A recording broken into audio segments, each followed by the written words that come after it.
Good evening, everyone. Welcome to tonight's community forum, virtual community forum. Thank you so much for being with me tonight and for tuning in. I do just want to point out a couple of things. If you have a question, please put it in the comment box. I'll answer as many questions as I can. If I get questions that I can't answer right now, I'll make sure to address those next week at the same time. We'll have our next community forum. So also this will be recorded and posted on our website. If some of you can't attend the entire time or you have friends or relatives that want to see this, it'll be available. So as most of you know, I'm Rebecca Dunkelking. I'm the superintendent of Level Academy. And before I begin, I do want to send a thank you to all of our teachers and faculty and staff and administration who have been working very long hours to come together to get this reopening plan established. I also want to recognize our partnership we have with Ashley Waite in Lewis County Public Health, with Bob McKenzie in the Lewis County Emergency Management, with Jerry Care in the Lewis County Health System, and with our county manager, Ryan Fichet. We have been working endlessly with these groups in order to create the safest environment for our students and employees in September. I also want to apologize for the amount I'll be reading tonight. There's a lot of information. I don't want to miss any of it. And if I start ad-libbing, I might forget to say something.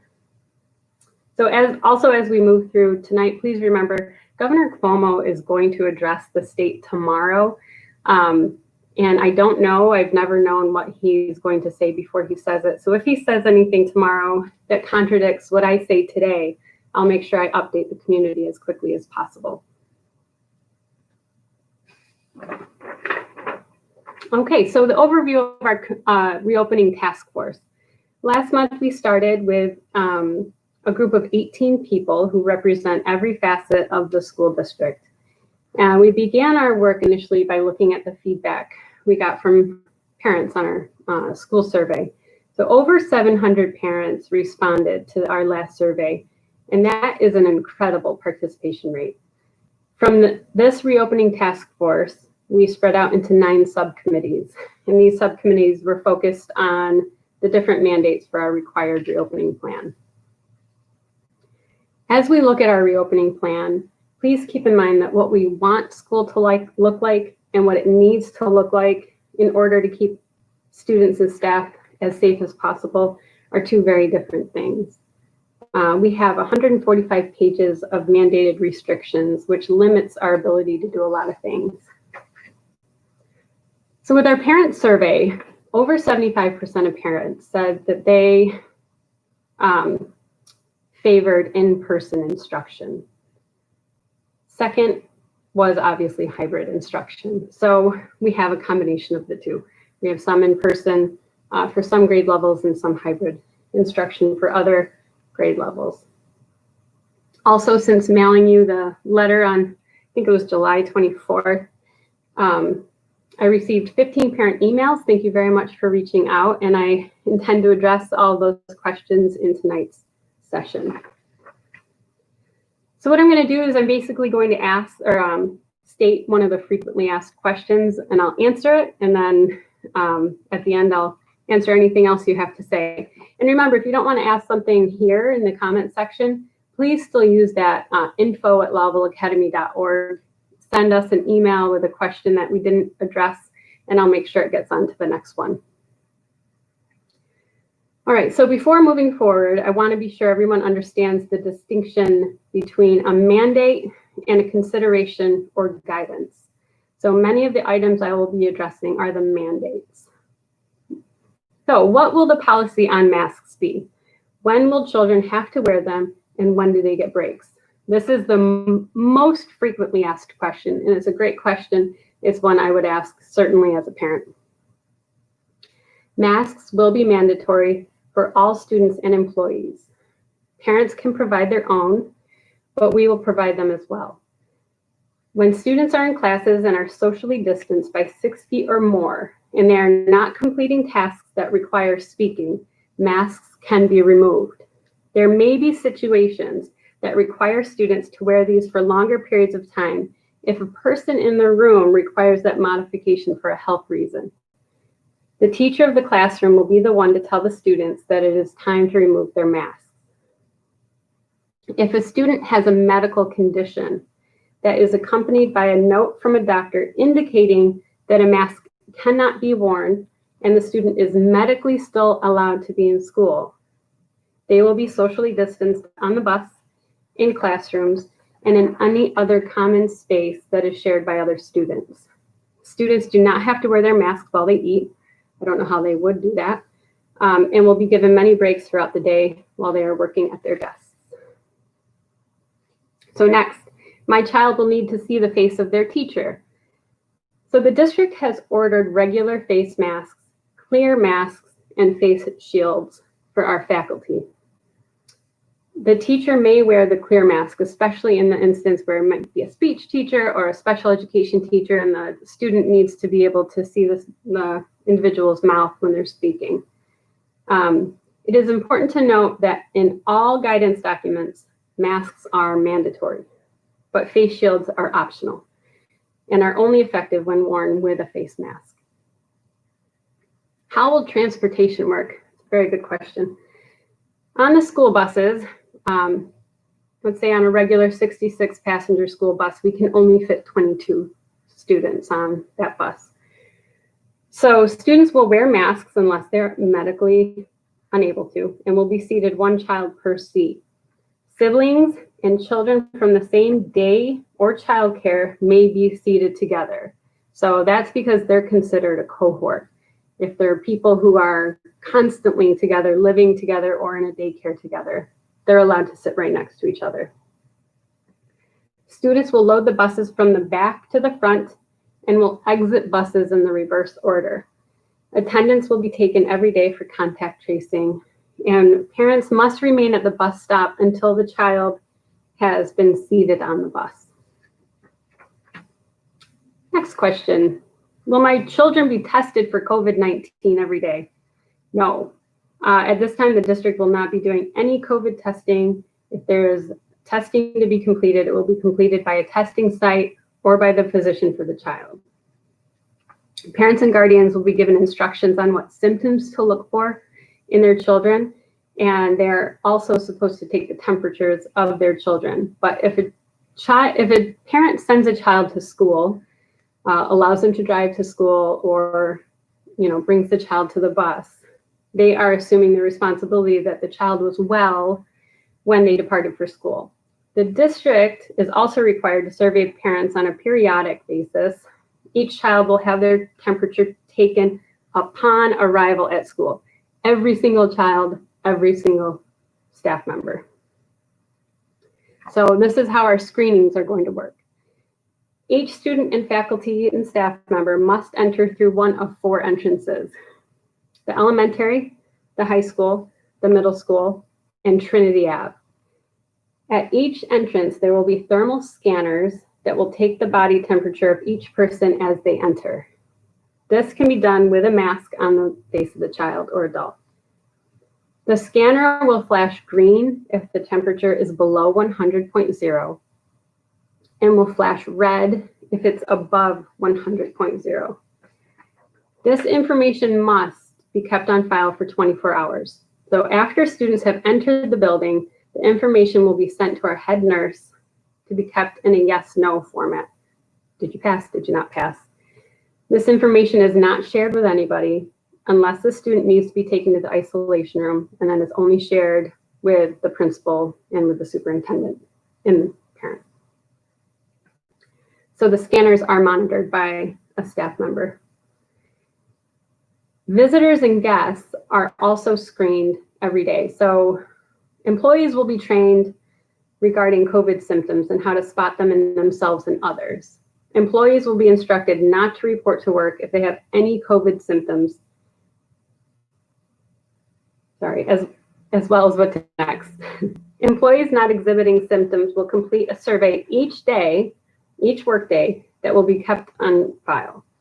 Visitors and guests will be extremely limited in the building.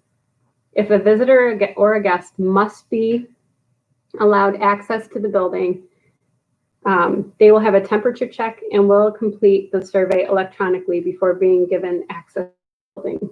But again, so you have to be basically invited in, or it has to be an emergency. What if a student or employee is at school and does not feel well and displays COVID symptoms? And that's the thing we're hoping to avoid, but we know ultimately it's unavoidable. So all districts are required to have an isolation room, which we do. And it's monitored by a staff member throughout the day. If a student exhibits COVID-19 symptoms, they will be taken to the isolation room and checked by the school nurse. The parents or guardians will have to come and get them, and they will have to be seen by a physician. Staff members are also isolated and sent home. When that happens, we work with public health, and so do the parents and their physicians to determine when the student can come back. I do not want to send my child to school this fall due to a medical condition or due to parental preference. What is the plan? I kind of combined a bunch of questions into one for that. So the district is reopening schools with as many students in attendance as possible. If a child has a medical note to not attend school, if a child has a medical note to not attend school, the child will receive their education by identifies him or her to be medically at risk. Please submit a doctor's note as early as possible that indicates the diagnosis of your child and the accommodation that is sought, including at-home instruction, so that we can make plans for him or her. Because our teachers will be teaching live to students, our ability to offer 100% virtual instruction to students is nearly impossible. This is why at this time, this is not offered at our district or in our region as a whole. Students will also receive virtual instruction through multiple means. This was a very difficult decision to make. Our rationale was that in these groups, there are 18 students with 2 adults. Although we increased the size of their rooms by moving them to gyms, it still does not answer of how tolerant 4-year-olds can be when it comes to wearing masks, face forward, and not being physically interactive with other children. It really is an impossible task.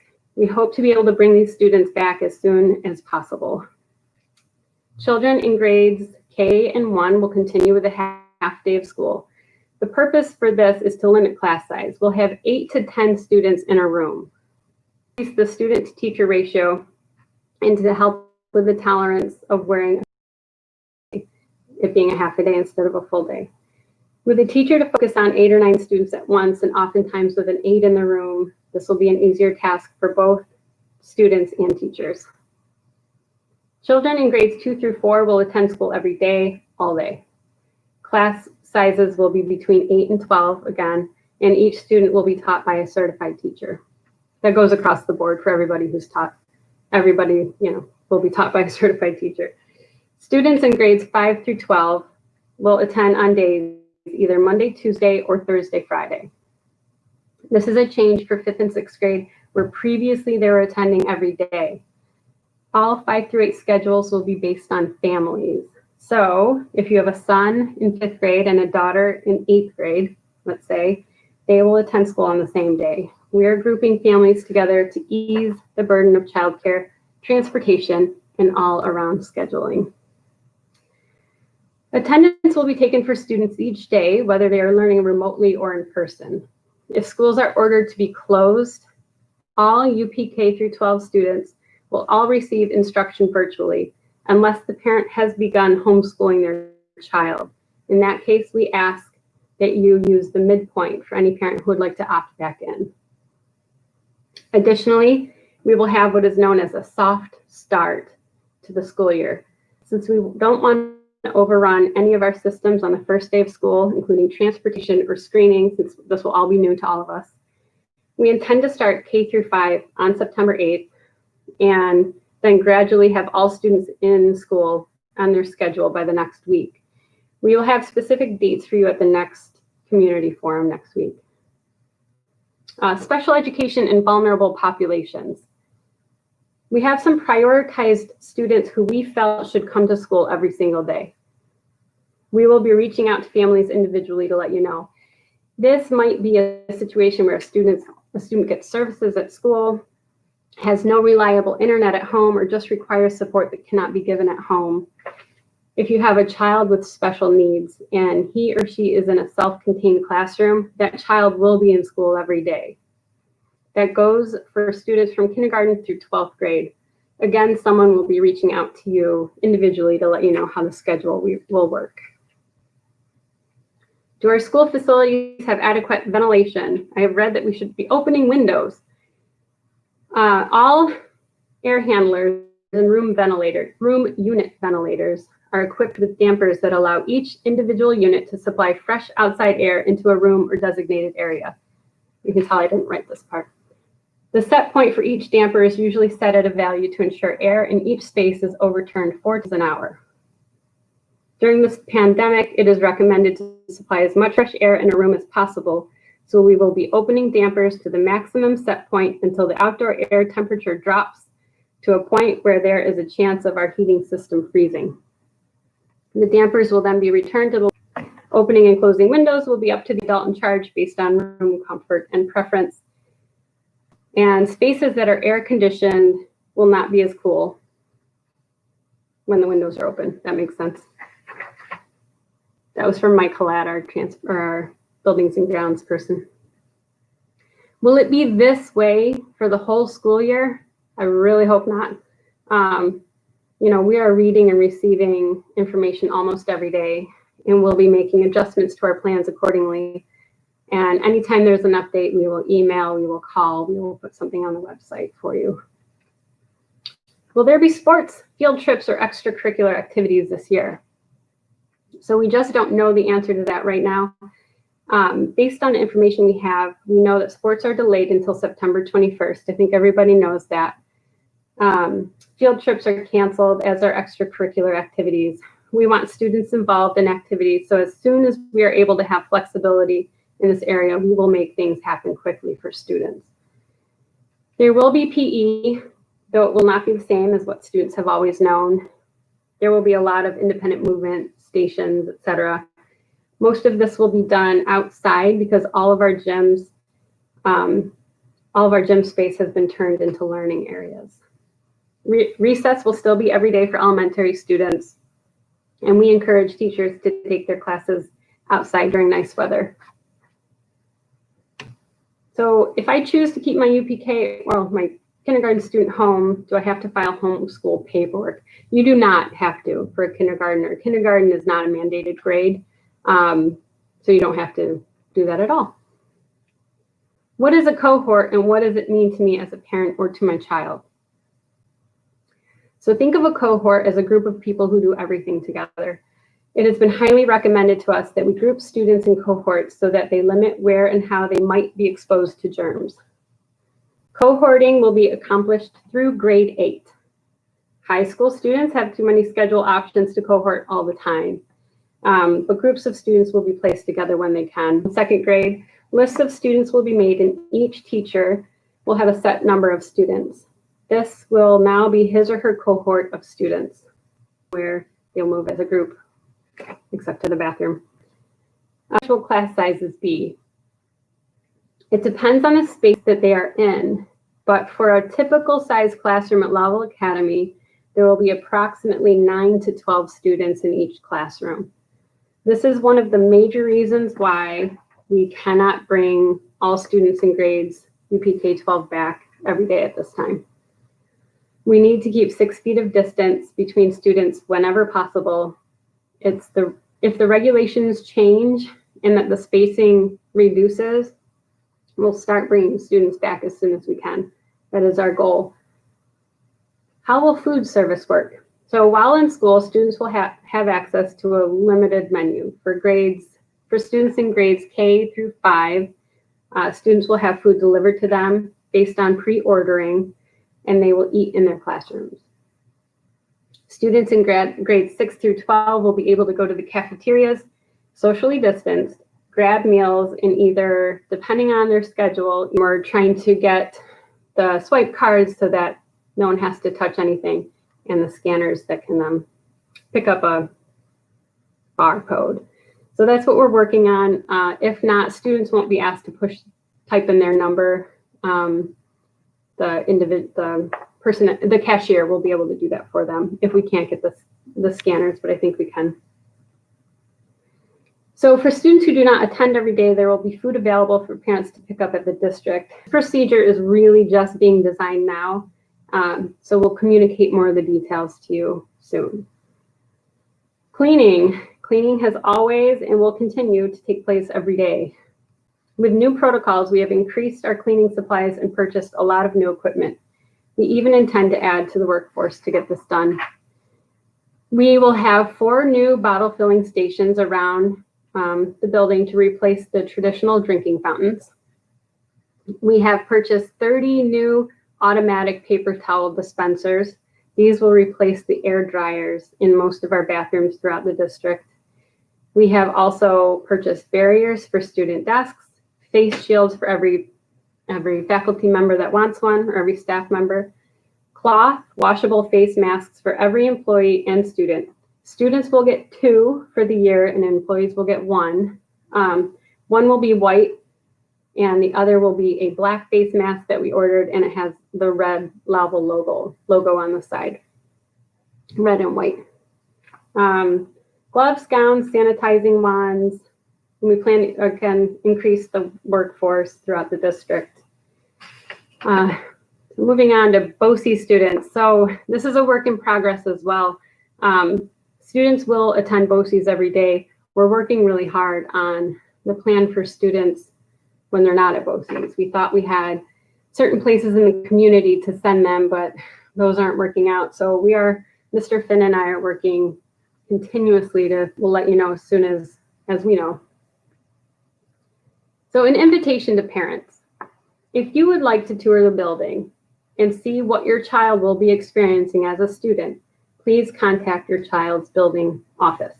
The principals have set up a classroom environment that will be exactly or very similar to what students will be experiencing. Because we can't simply open our doors for parents to come in at any time, you'll have to call and make an appointment. All right, so those are all my updates. I have 2 questions for Mr. Comet and Mr. Dietrich. Where's the isolation room in the school? It's in the girls' locker room. Will it be accessible without taking a potentially? Yes, it will. Yes, it is. It's monitored by a medical personnel, and they can get to it without going through nothing will be highly populated area at all in our district at any time. There will not be a high population, period. If it is raining or temperature is too low on a PE day, will PE be canceled that day? Oh, I see what you mean. I was thinking you were talking about the student's temperature. We'll have to do something in the classroom in that case. Fish and rip. Are the students required to wear the provided mask? Oh, they can absolutely use their own. Yeah, 100%. Actually, we would love that because we know how quickly our masks are going to be lost. So please, we encourage kids to use their own mask. Obviously, it has to adhere to our code of conduct. So not that anyone would, but no swear words, no drugs or alcohol or violence or anything like that on those. Are the teachers changing from what was on the report card for elementary kids? Half of them will, yeah. So if you got a message that you had Mrs. Rubenzahl next year, you have a 50-50 chance, because basically what happened is we cut all the classes in half. So we will update families as soon as possible. But again, everyone will be a certified teacher who will be teaching our children. And they don't necessarily lose their initial teacher, because those 2 teachers will be teaching certain subjects, and then they'll switch and they'll go to the other group of kids and teach those same things. There is freshman orientation still. I'll have that date next week.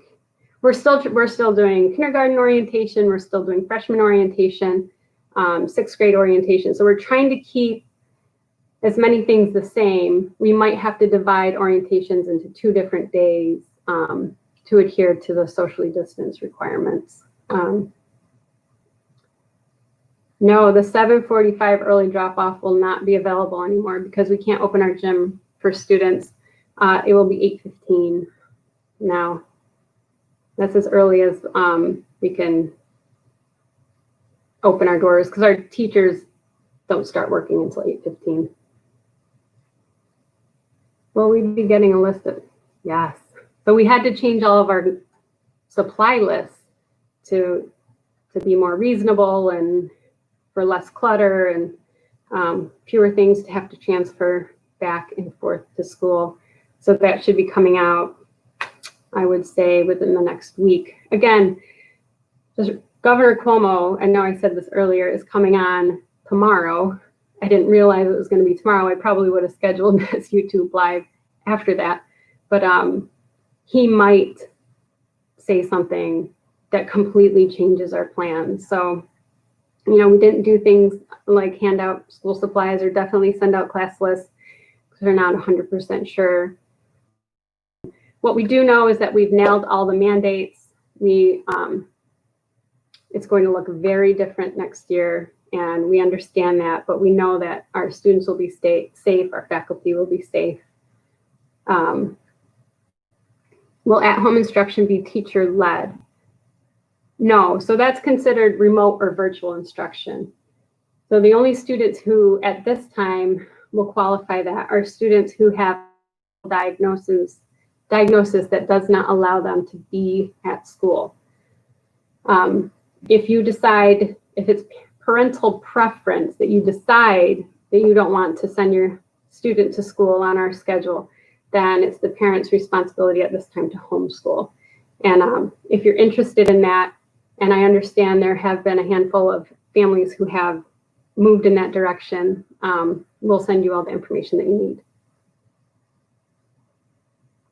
Oh, good question. Grading discussions with, you know, we've got our schedule set, we've got all the safety precautions in place. How are we going to teach, get attendance, find out if students are engaged, grade, assess, all that. That's the next big work session. So, you know, I'll be interested to see what you're doing, Mike Comment. What time does go? I think 11:30. He normally comes on at 11:30, Governor Cuomo. Sometimes he makes us wait until 1. So I'm sure there'll be a big watching party all across the state to see what we don't know yet. That happens a lot. So I'll just wait a couple seconds to see if anybody else has anything. Again, please, the info@lavalacademy.org works great. I get all those. I will answer as many. We are trying to respond to every single piece of information that comes our way. We're trying to do the best job that we can. We know that some people are not happy, and no matter what we do, you know, we're never going to make everybody happy, but we're trying to impact the most people that we possibly can. Yes, I will restate the 5 through 12 format. So 5 through 12 will be, well, let's do 5 through 8. 5 through 8, splitting those grades. Half will go on Monday, Tuesday, half will go on Thursday, Friday, and we're combining them by family. So if you have a 5th grade son, an 8th grade daughter, they'll go to school on the same day. 7 through 12 is, 9 through 12 is a little bit different.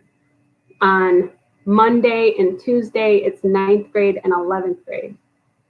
On Thursday and Friday, it's 10th grade and 12th grade. And the main reason why we did that, I'll tell you what the rationale is. About half of our 11th grade and about half of our 12th grade go to BOCES. So we wanted to limit the number of students in the building. So by doing it that way, by having 11th and 12th go on different days, it really helped a lot.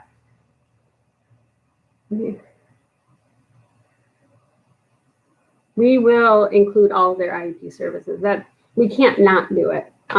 So this said, you know, for half-day students, what if there isn't enough time? We will absolutely get those services done. But again, anyone with an IEP will be directed or contacted directly. Can we use school? If you say you need transportation, then we have to try to give it to you. So if you need transportation just on the end of the day, you can definitely request that. I think now that I did, yeah. So pre-K is not canceled, and this kind of goes in with the transportation thing. Pre-K is starting out virtually and will stay home.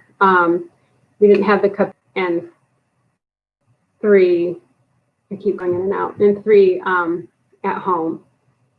So by doing that, we relieved our transportation system enough that now we think, now that we've gotten all the transportation requests in, now we think we can do it. Again, as people need more transportation, we will definitely do that. Do I keep going in and out? I hope you can hear me. So as transportation requests increase, we'll have to adjust. But again, if someone wants transportation, we want to give it to them. Well, that's why we're here, to service as many kids as possible. Okay. So, so I encourage you to, go do something for a little while, maybe come back and rewatch this so that it all sort of gets in. And after you rewatch it, write down as many questions as you have, email me, and I'll either email you directly if it's just like a very personal question that just affects you, or I'll add it to our YouTube Live next week. Again, I appreciate everyone being here and being informed, community members and parents. I know it's not ideal, but I would like to just thank you again for being here. And sorry if the internet connection was in and out. I'm not sure why that happened. But again, we'll post this, watch it, questions you have. I'm always here just to answer anything you have. Okay, thank you and have a wonderful evening.